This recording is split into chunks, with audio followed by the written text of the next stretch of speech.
did it, and I got 6 minutes, but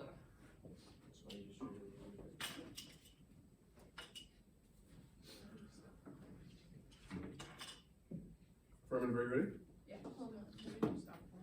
Judges, are we ready? No. No, I'm not ready.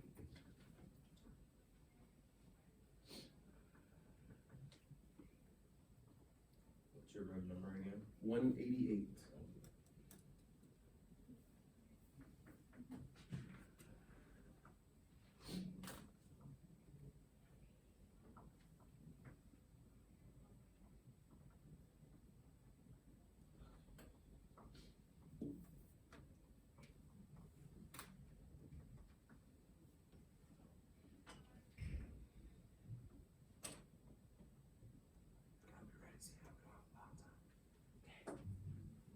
Are you ready with the time? Yeah. Affirmative, you ready? There's an average of 5,000 youth suicides in America every year. Not only that, but the youth suicide rates are higher in LGBTQ+ youths, people of color, and in men. And while that may be surprising, according to americashealthranking.org, women are actually more likely to attempt, whereas men are more likely to succeed. How many people in this room have a sister or just a female relative who may be attempting and not telling anyone? Kendrea Johnson was 6 years old when she killed herself. She hung herself with a jump rope tied to her bed in her foster home. Mackenzie Adams was 9 years old when she killed herself after experiencing extreme racism and bullying in school. James Miles killed himself at 9 years old after coming out as gay. Literal children are killing themselves because they are being bullied for things they cannot control. According to HRC.com, the American Academy of Pediatrics did a study called Transgender Adolescent Suicide Behavior. The study was a survey of 120,617 adolescents. Nearly 14% reported a previous attempt. Female to male children reported the highest with 50.8%, followed by gender nonconforming people with 41.8%, followed by male to female with 29.9%, and that's not even covering everybody included in the study. If those children were not a part of the LGBTQ+, the world would be all over helping them, putting them on antidepressants, antipsychotics, anti-anxiety meds, doing whatever it takes to get these children the help they need. So why is it any different for trans youth? Because the medicine that can help these children from not wanting to kill themselves is gender affirming care. People generally look at gender affirming care as this big scary thing that once you start, you can never go back from. And that is just simply not true. My contention and what I'm going to be focusing on today is that gender affirming care is essential to transgender children's health and that transgender youth should be allowed to make that decision for themselves. What I will dive further into is how gender affirming care works and the misconceptions surrounding it. The World Professional Association for Transgender Health said that hormones can be started at 14 years old and surgeries can be started as soon as 15. Dr. Eli Coleman, the chairman for the association, said that starting hormones at that age will allow transgender youth to experience puberty at roughly the same time as other teens. He did, however, state that age is only one factor they take into consideration. He said that they also take into consideration emotional maturity, long-standing gender discomfort, and the child's psychological state. Quote, "Certainly, there are adolescents that do not have the emotional or cognitive maturity to make an informed decision," he said. "That is why we recommend a careful multidisciplinary assessment," end quote. However, they will not put children on hormones or give them gender reaffirming surgeries first. In the younger stages of puberty, such as 8 to 13 for females, they will simply give them puberty blockers, which, as said, delay puberty. That gives the children additional time to consider the options and think about whether this is the correct option, and possibly go into things such as gender affirming therapy. According to Jason Klein, a pediatric endocrinologist, puberty blockers have been used for decades on cisgender children who are going through puberty either too early or going through puberty too quickly. He said, quote, "Their use has been FDA approved, well studied, well documented, and well tolerated for a long time now. and it is the exact same medication that we use in trans and non-binary children to basically put a pause on pubertal development. Exactly the same medications at exactly the same doses." End quote. Most gender-affirming surgeons will also say that 15 is a good age for breast removal in transgender males, although they would recommend waiting till a year or so after hormones. They would also recommend waiting till 17 for other genital removal surgeries. Dr. Joel Frater, a pediatrician and medical ethicist, said that brain science shows that most children are able to make logical decisions by around age 14, although they are prone to risk-taking, as most young children are. I'm sure some of you are probably thinking something along the lines of, but isn't it damaging to put children on hormones so young? And I will talk about that. Estrogen, which is given to transgender females, is a naturally occurring hormone in every human body. However, the hormones that transgender females take, whether it's a pill, injection, gel, etc., consist of estrogen, testosterone blockers, and progesterone. Testosterone blockers are exactly what they sound like, and progesterone is used in a lot of birth controls and has a number of benefits, such as acting as a testosterone blocker and improving mood. Testosterone, which is given to transgender males, is also a naturally occurring hormone. Though testosterone has a similar effect that estrogen does, it doesn't have any other hormones like estrogen does. Although, before you ask, yes, there are risks to taking hormones, but those are the same risks that any person with already increased levels of hormones has to live with without having taken the hormones. Such as taking estrogen gives you the same risks of having high in estrogen, like an increase of blood clots, or having high in testosterone levels with an increase of risk of getting type 2 diabetes. So in the long term, it is far more beneficial to allow children to have the heavily needed life-saving care that they want and deserve than to let them want to kill themselves. These children have the same resources, same research that I have given you. Doctors will not let children receive gender-affirming care without this knowledge. By the time they are provided with gender-affirming care, they are teenagers. They will have no problem comprehending the information needed to make an informed decision on their lives and their choices. They are trying to make a potentially life-saving choice without the consent of their parents, who may or may not be aware. Finish my sentence. Who may or may not be aware of the internal conflicts going on inside their head.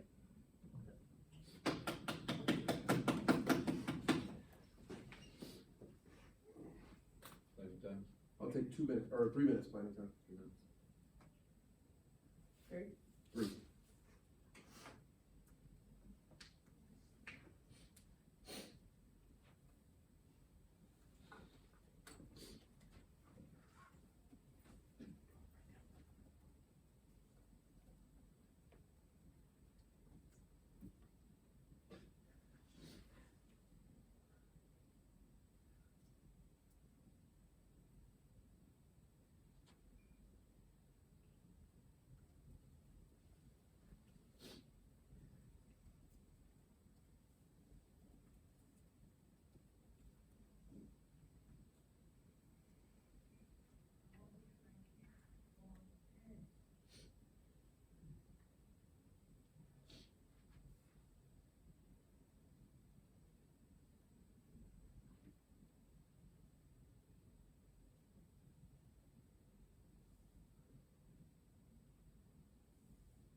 So this is my 3 minutes where I cross their argument, right? Ready with the time? All right. My opponent mentioned a couple of things that I have questions for. Number one, no one in this debate is suggesting that teen suicide is okay, but teen suicide is not limited to trans or non-binary teenagers. There are hundreds, thousands of cis, that means they subscribe to the gender that they were born with biologically, teenagers who still commit suicide regularly.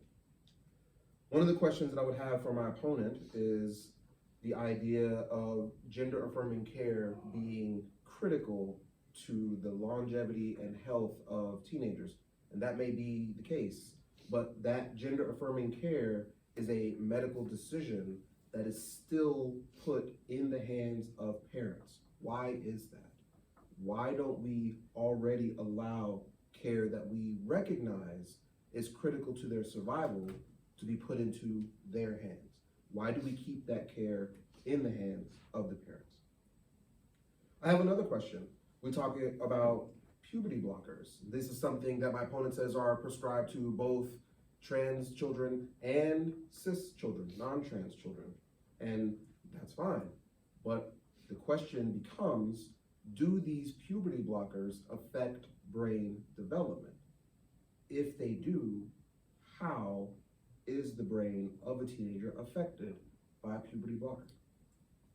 And the third point that I would bring up is my opponent readily admits through their sources that teens do not have the mental capacity to make these decisions on their own. My opponent stated this in their argument from the doctor that they cited. This actually supports my argument, which I will get into at a later date. We talk about genital removal. My opponent brought that up. My opponent specifically said doctors, plural, recommend waiting until sometimes age 15 for breast removal, or maybe 17 for other genital removal. So we see doctors themselves constantly pushing the age barrier forward, not backward, when it comes to making these medical decisions. Why are doctors doing that?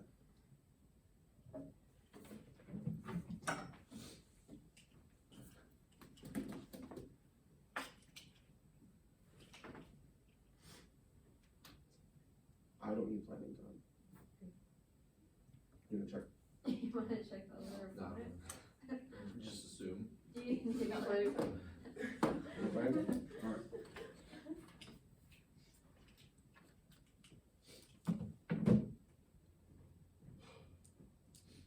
Ready?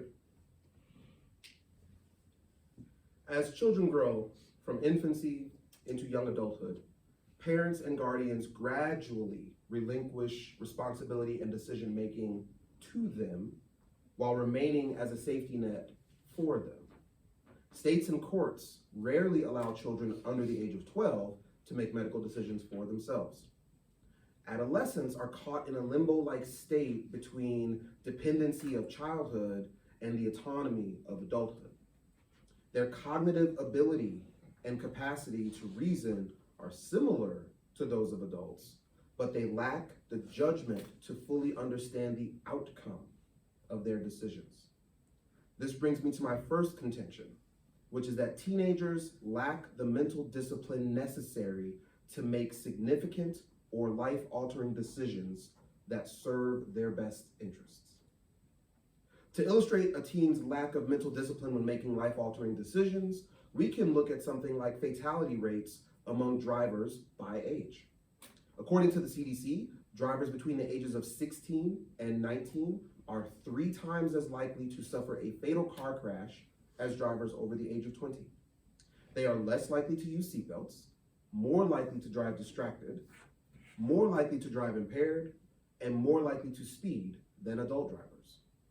Teens know all of these driving habits are dangerous, but they choose to engage in them anyway, risking their own lives and the lives of other innocent drivers sharing the road with them.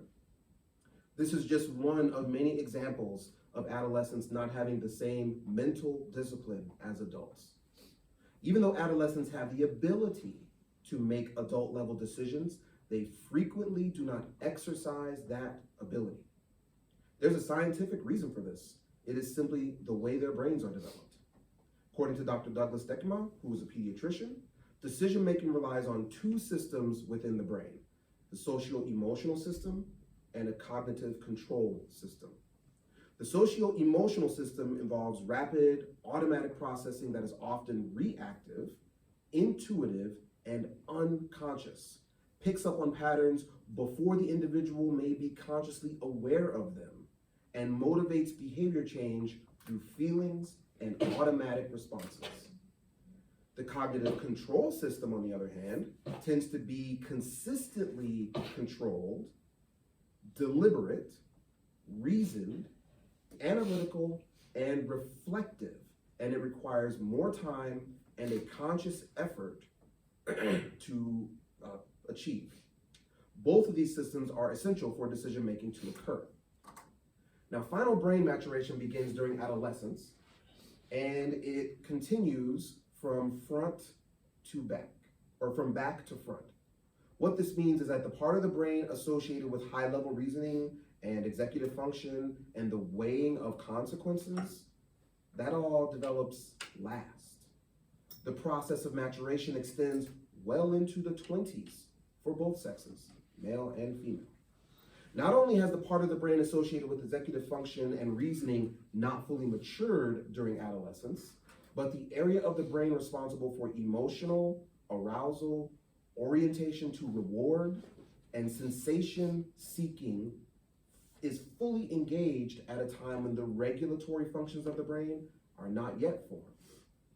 Armed with this knowledge, we must look towards the crux of this debate, whether or not adolescents should be able to make medical decisions without adult permission. There's already a statute that addresses this dilemma. It's called informed consent, and it is protected under the constitutional right to privacy. Informed consent demands respect for patient autonomy and requires full and accurate information to be given to a patient to enhance their decision-making. These mandates apply both to accepting and refusing medical treatment. Informed consent must include the following. Number one, an understandable explanation of the condition, the recommendation for treatment, the risks and benefits of the proposed treatment, and any alternatives. Number two, an assessment of the person's understanding of the information provided.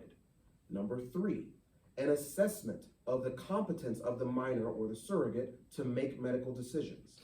And number four, assurances that the patient or the surrogate has the ability to choose freely between alternatives without coercion.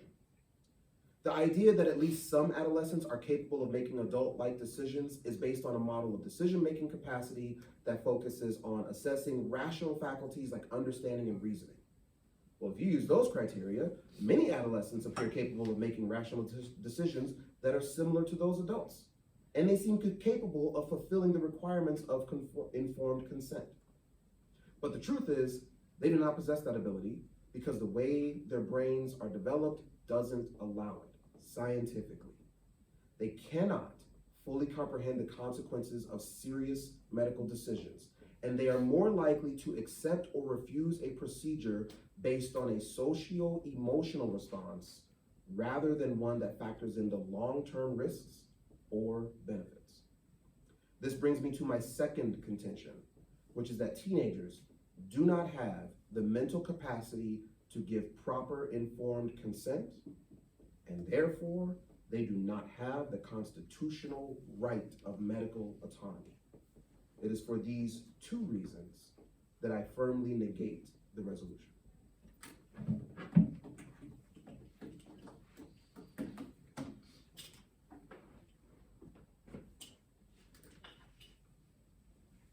Ready to go?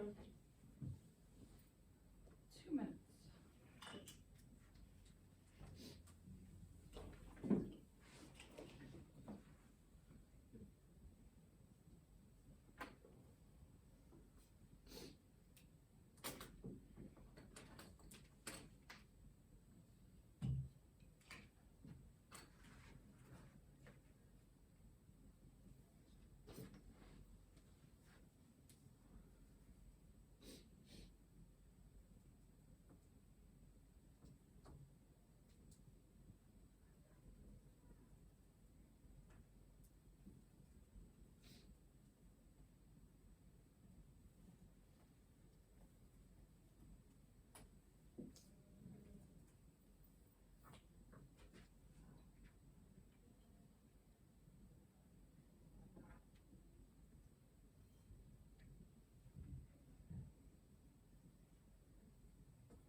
across where I attack your case, correct? Correct. Okay.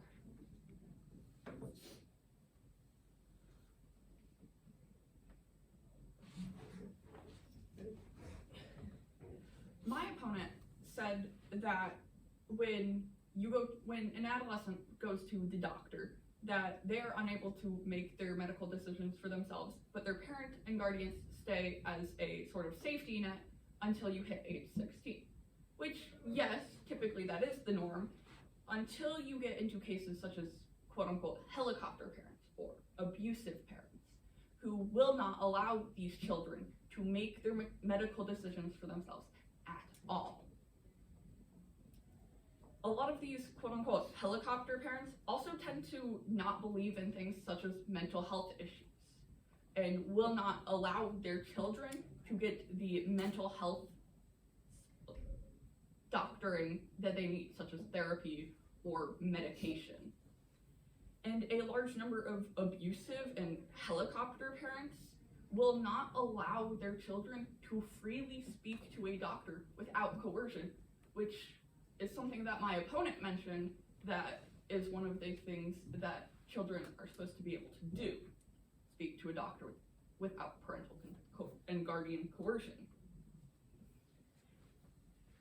My opponent also said that their brains are underdeveloped and are less mentally capable than an adult, which is true. Most brains do not fully develop till early 20s, late 20s, depending on the gender.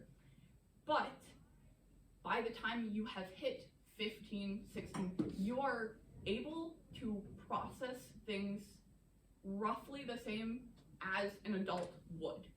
Although you are more prone to risk taking, every adult is also prone to risk taking.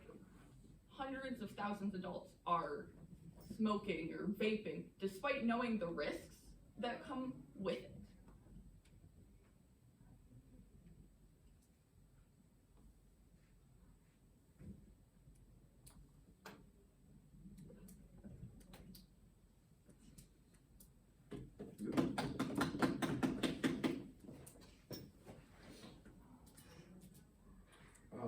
I have 2 minutes by now? Yeah.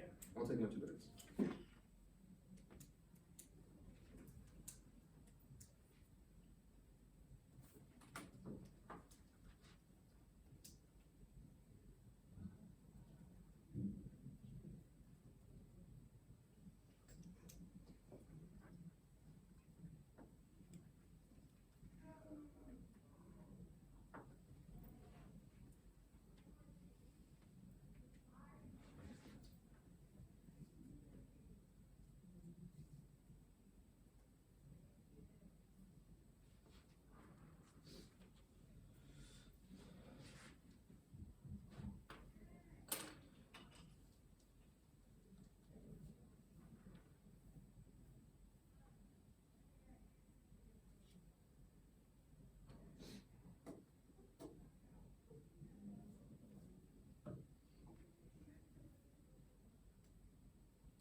So that's now speech again.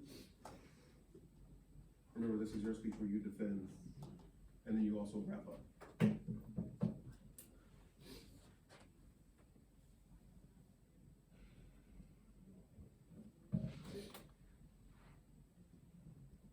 talked about not only trans suicide, as my opponent stated I did. I started my debate and my contention off with specifically mentioning children and youth suicides.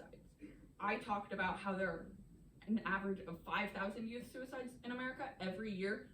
I talked about how youth suicide rates are higher not only in LGBTQ plus youth, but also people of color and men. I talked about Kendrea Johnson and Mackenzie Adams, James Miles. So my opponent's point of me only talking about trans suicides is invalid. The World Professional Association for Transgender Health said, actually, they moved the date for when you should be allowed to start hormones intake surgeries back 2 years from where they previously were at. So they originally had it stated that you should start hormones at age 16, and in 2022, they moved it back to 14. So my opponent's point of saying that they are moving the age barrier forward is also invalid.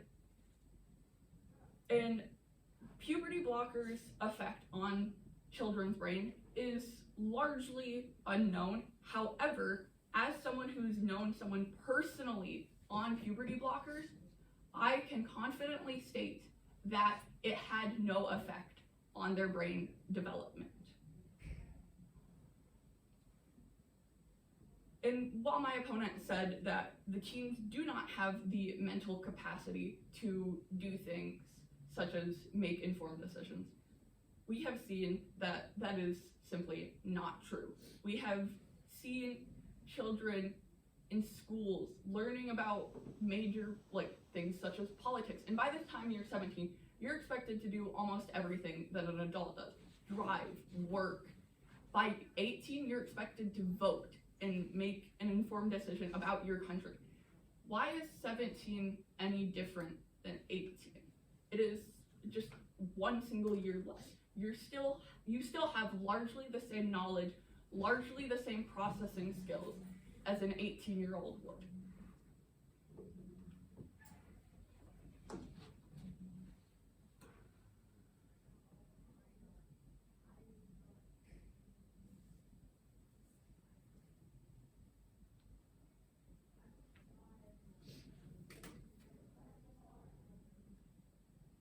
My opponent also said that why do doctors leave medical choices in the parents' hands? Which is a good question.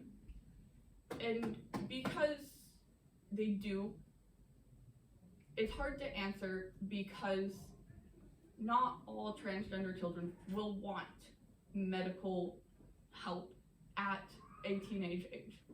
Because there are children who would like to transition or start transitioning at a younger age. There have been cases of transgender children transitioning at age 5, but they will not start hormones or medically transitioning until they would have hit puberty stages. They would not start taking medical transitioning steps until they have hit the ages where any regular person would start puberty.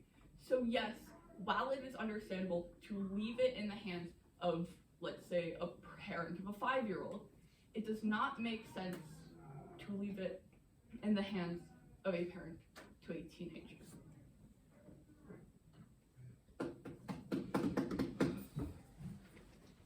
I have no planning time left, right?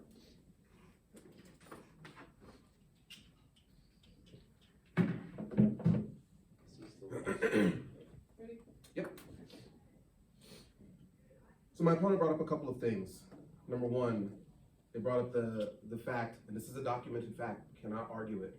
There are parents out there who will deny or choose to deny their child life-saving care for any number of reasons, religious reasons, moral reasons, uneducation reasons. But the United States government recognizes that risk to teenagers and even children that are younger than that. There are laws in place that already legally prevent parents, like helicopter parents, such as what my opponent pointed out, from denying their children life-saving care. So, if gender-affirming care is life-saving care, there are laws in place that prevent parents who don't agree or don't believe from stopping their teenagers from getting that life-saving care. And the reason that those laws exist and are applied to parents is because the parent has a mind that is fully developed, and presented with that knowledge, they would understand. This is the reason why you cannot deny your child this care that is going to very likely save their life. My opponent talked about risky adults. There are hundreds and thousands of adults that engage in risky behavior, impaired driving, vaping, smoking, drug use, these types of things. And I agree. There are thousands, millions even, of adults that purposely engage in risky behavior. That supports my argument. If the brain, a fully developed brain of an adult yields results like millions of them engaging in risks, and we have scientific data that says the underdeveloped teenage mind physically cannot make the same level of cognitive, reflective decisions that the adult mind can make, then the teenagers are at far greater risk than the adults are. And the fact that the adults are risky in their adult lives proves that the teenagers in their lives would be equally or more risky. And lastly, my opponent brought up a piece of very personal evidence, their own personal experience. And while I would not deny their personal experience, I would say that one person is anecdotal. There are thousands of teenagers who make decisions that they regret later in life, in their adulthood, when their minds are more fully developed. Again, I would remind you, my contentions were two. One, that teenagers do not have the mental capacity to give proper informed consent, and therefore they do not have the constitutional right of medical autonomy. And two, teenagers lack the mental discipline necessary to make significant or life-altering decisions that serve their best interests. I am not here to debate whether or not gender-affirming care is critical to the health of trans youth. What I'm saying is even a trans youth is susceptible to poor decision-making just as a cis youth is, and therefore a life-altering medical decision like that cannot be left up to them, nor do they even have the constitutional right to make it.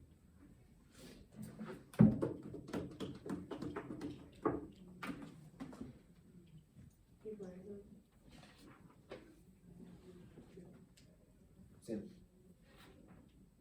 Oh, never mind. That's the end of the debate. Yeah. I'm the last person. Oh. So you can ask judges, do you have any questions for clarification? Remember, you can only ask. What? What? Don't I get one last speech? Oh, sorry, you're the affirmative. Sorry. Oh my God. Sorry. Yeah. Right.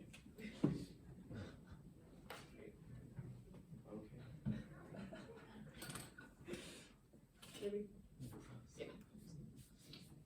My opponent said that there are laws against abusive parents refusing medical care, which may be true, but he also stated that if gender-affirming care is life-saving, then it is protected by similar laws. But that is not true. On February 23rd of 2023, Tennessee passed a law stating that all transgender children, which is under 18, must medically detransition within the year, meaning they are not protected by said laws. And what about the children who are emancipated, which means they are their own legal guardian by age 16, which is when you can legally become emancipated? They are able to make their own medical choices. So why should it be any different for any other 16-year-old?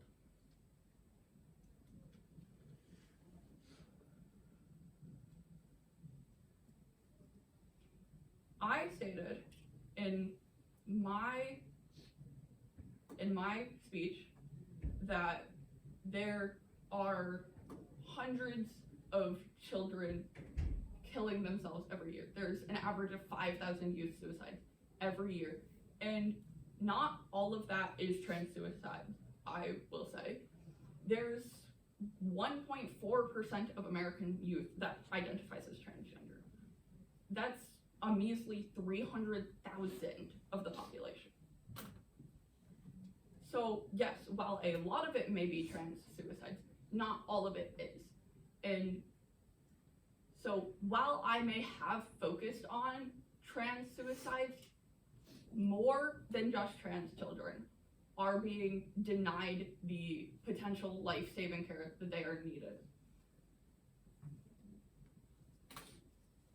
One thing that really stood out to me is that when Elliot Page came out as trans, he said, quote, "I feel lucky to be writing this, to be here, to have arrived at this place in my life.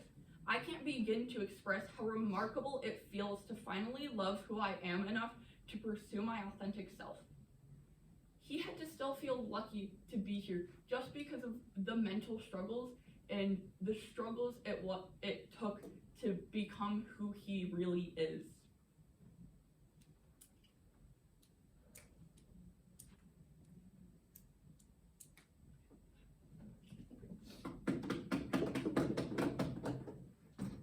All right, judges, do you have any questions for clarification? Remember, you're not allowed to ask anything or imply your own opinion. You can only ask for clarification on things that you have heard from the two debaters.